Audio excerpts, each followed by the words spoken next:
matondo kokolobola matondo bana bakongo na yembangu na motuna kokolobola tini alobi ke bayindo bazali komona pasi pe bwale pona ete bazali kosambela te bazali kosambela lokola mindele te yango ezali motuna ya monene na mikolelekaki nasalaki émission na kolakisa bino ke bakati kosambela na kosambela ezali biloko différent peut-être na koloba boye moto moyindo azali kobonga te eza mpona ete azali kobondela te me azali kosala mbila te nzela ya mosala kosambila ezali nzela ya mosala bobondeli ezali nzela mobola tozali na biloko mibale na loboko tozali na kosala nzela kibobola ya kokenda kokofuka makaba yokela yo mawa na loboko oyo tozali na kosala mbila sa elingi koba kosala mbi ezali kotra énergie moto la na connaissance adi kosambila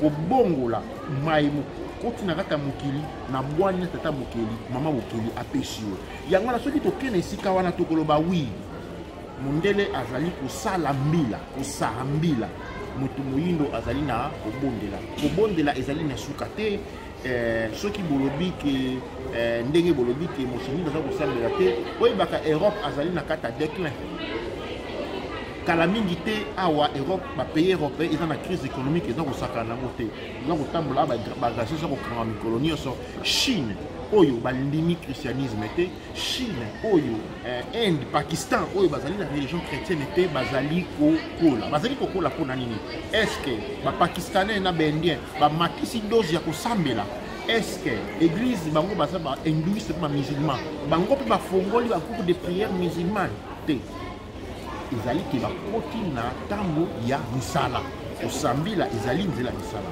mais oyo ezali kokotisama to mpe introduction nde tokokoba kokolobola tokolakisa bana ki différence nini eke pasi ya kimoto moto moyindo euti na kimobola mpo moto moyindo asambelaka te abondelaka kobondelaka mpo bapesa yo kobondela mpo bayoka yo mawa ntango oza na esika wana ndenge makosikala mpe alakisaki biso vi na yo ezali dépendant ya moto azopesa yo mokola kopesa yo lisusu te okomi moto apasi kasi soki ozali na kosambila okomona kende okokela moto moyindo abondelaka kasi asambelaka te nde tokokende na kati ya ndako tokokota na mozingu na mai oyo touti kolakisa awa elongo mpo tofongola miso na esika wana makelo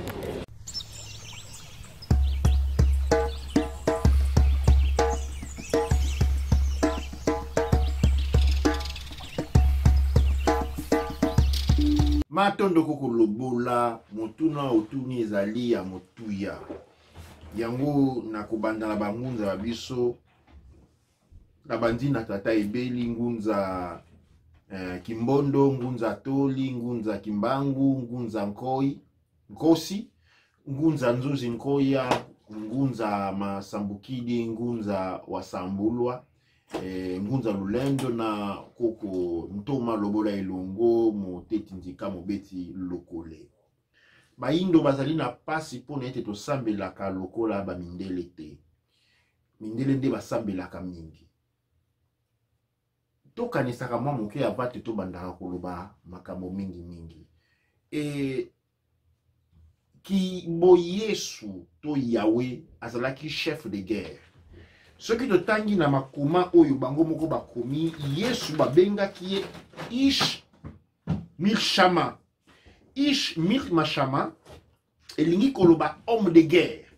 Alors tangu bango babandi etumba na bango babandi conquête na kotanga mwana mukuse awa na document oyo l'Ancien et le Nouveau Testament sont des livres sandiers où ezali études bibliques ezali réalisées na Dr Mauro Bellini awa lobi boy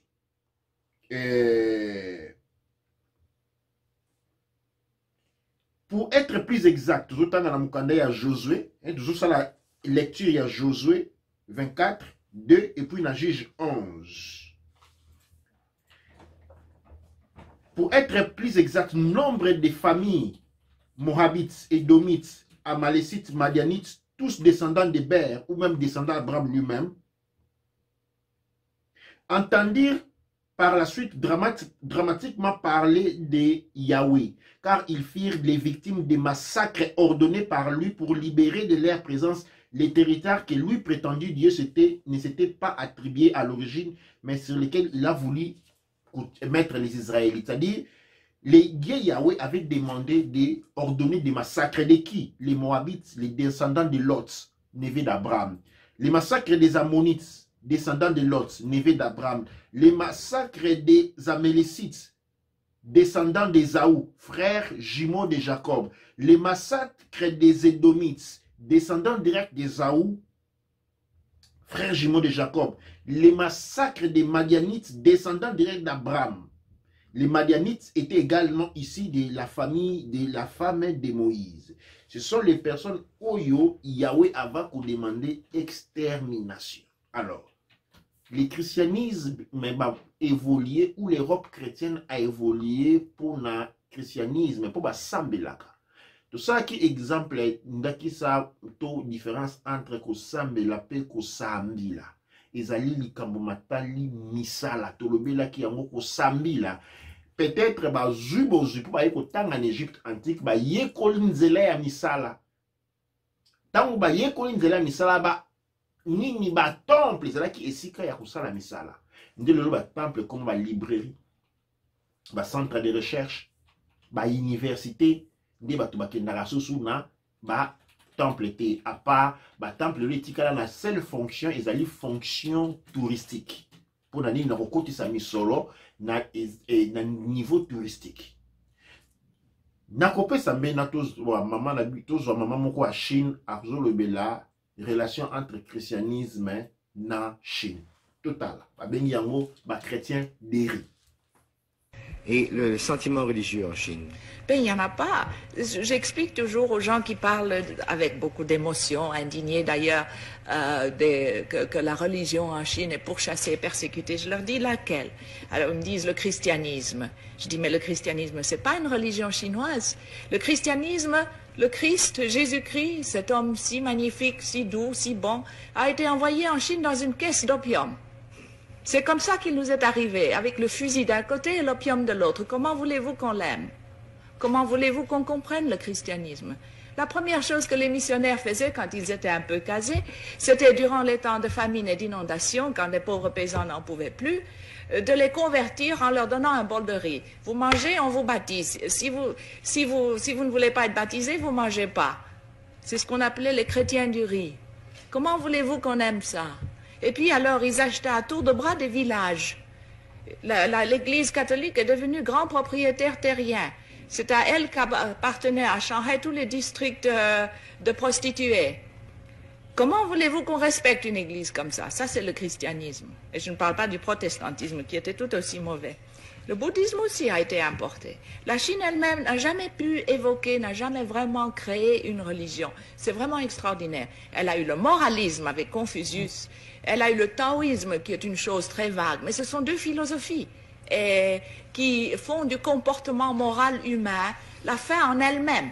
Il n'y a pas un ciel, il n'y a pas un paradis, il n'y a pas au-delà de la vie une vie meilleure. Ça s'arrête avec la mort. Il n'y a pas d'enfer non plus. Il n'y a pas d'enfer non plus. Il n'y a donc jamais eu de religion traditionnelle théiste en Chine? Non, pas vraiment organisée. Il y a eu un peu d'animisme et puis il y a le bouddhisme qui est venu de l'Inde, qui a subi quelques modifications. Mais la Chine elle-même n'a jamais évolué une religion. Mais elle a évolué des moralités, le confucianisme, le taoïsme, etc. Bolandi. Chine ezali ko développer te pour Chine na mokolo lelo azali première puissance économique mondiale. Ba ebisi bino ezali pour la religion te. En fait, a boyi même koloba ke Chine eza la religion, alors bango baza na morale. Morale ya Confucius, morale taoïste, eza morale pour nani nous en a besoin morale, mais kapo na kokamba misala ti.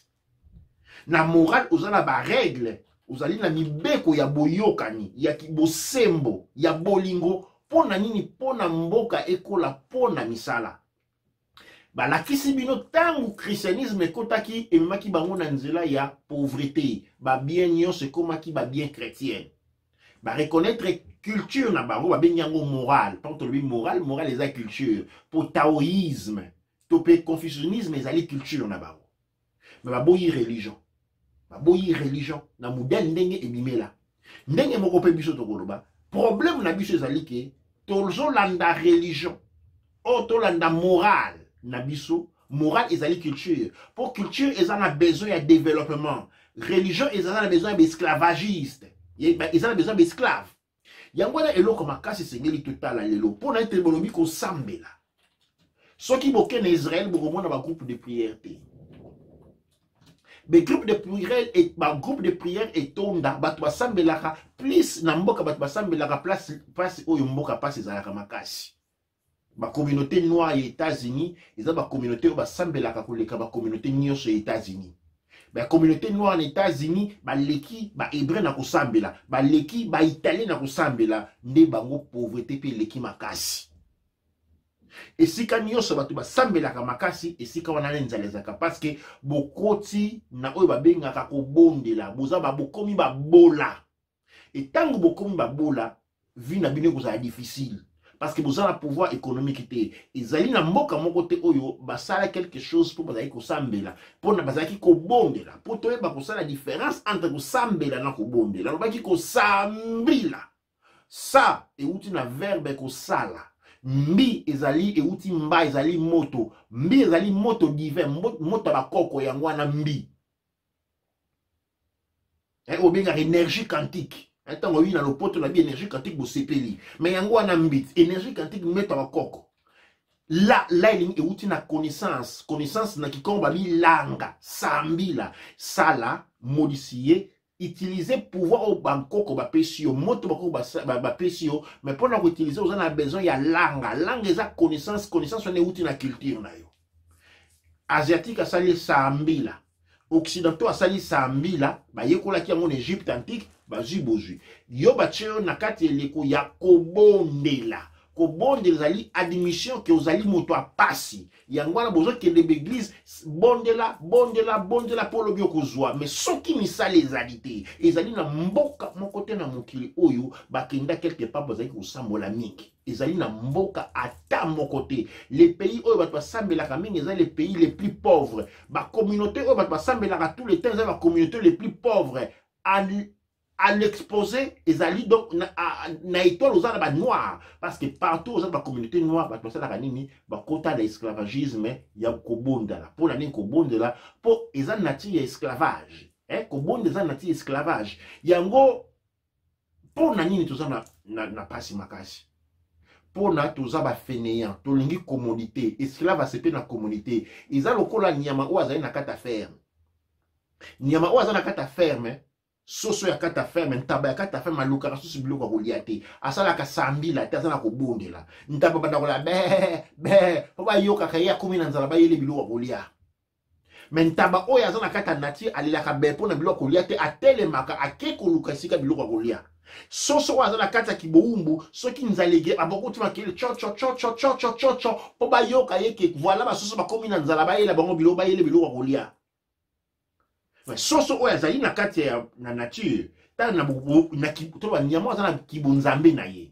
tango monsana kibunzambe na ye akindaka koluka akindaka kobuka akindaka kobondela te akindaka kosambila kusala poisson kasi nyama oyo azana kati ya kibumbu asala ka sambila tasala kanya asala ka kobondela ifo alela ndenge ba bokomi kobondela lobo ganga makasi ba yoka bino kibuzana nzala ba memela bino bayo kabino ke boza kolela ndenge soso de la kati ya ferme ndenge ntaba tope ngomba de la kati ya ferme baya kopesa ye yango wana ndepasi po nyama oyo azana kati ya kobondela nyama oyo azana kati ya na kati ya ferme yo bapesa ko biloko olia vina yo eza ya yote yango wana soki ba dessiner ki guerre na Congo banda guerre bandi vous avez le pouvoir au tel misangote. Ceux qui balobi ke bana ba kufa bana ba, ceux qui bana ba kino ko bimisa ba, oh bana ba kufa ka, vous avez le pouvoir aller. Tango ba décider ke mboko la bine ko ya mboko la bine ko pona ne ba pesa kabino yango.